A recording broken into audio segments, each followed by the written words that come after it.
அட்டகத்தி, pizza, சூதுகவும் படங்களை தொடர்ந்து Thirukumaran entertainment நிறுவனம் தயாரிக்கும் படம் தெகிடி. இப்படத்தில் சூதுகவும் அசோக் செல்வன் நாயகனாக நடிக்க உள்ளார்.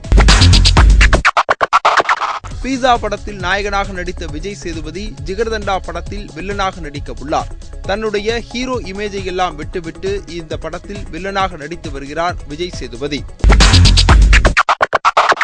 உத்தரகாண்ட் மாநிலத்தில் சென்ற மாதம் மழையால் ஏற்பட்ட பேரழிவால் பாதிக்கப்பட்டவர்களுக்கு பிரபல பாலிவுட் நடிகர் ஹிருத்திக் ரோஷன் 25 லட்சம் நிதி உதவி. தெய்வ திருமகள் படத்தில் நடித்த குழந்தை நட்சத்திரம் சாரா நடிப்பில் இயக்குனர் AL விஜய் படத்தில் முக்கியமான ஒரு வேடத்தில் நானும் நடிக்க இருப்பதாக நடிகர் ஆர்யா தெரிவிப்பு. 2011ஆம் ஆண்டு வெளிவந்த ரொமான்டிக் காமெடி மலையாள படம் சால்ட் அண்ட் பெப்பர். இப்படத்தின் தமிழ் ரீமேக்கில் பிரகாஷ்ராஜ் ஜோடியாக நடிக்க உள்ளார் நடிகை சினேகா. அன்னக்குடி படத்தில் கிராமத்து பெண்ணாக வேடம் ஏற்றி பாரதிராஜா படத்தில் நடித்த வேடத்தை ரசிகர்கள் ஏற்கவில்லை. இனி அதுபோல நடிக்க மாட்டேன், நடிகை கார்த்திகா பேச்சு. இன்றைக்கு தமிழ் சினிமாவில் பாதி படங்கள் சந்தானம் காமெடியரின் காமெடியாகத்தான் உள்ளது என்பது ஊரறிந்த விஷயம்.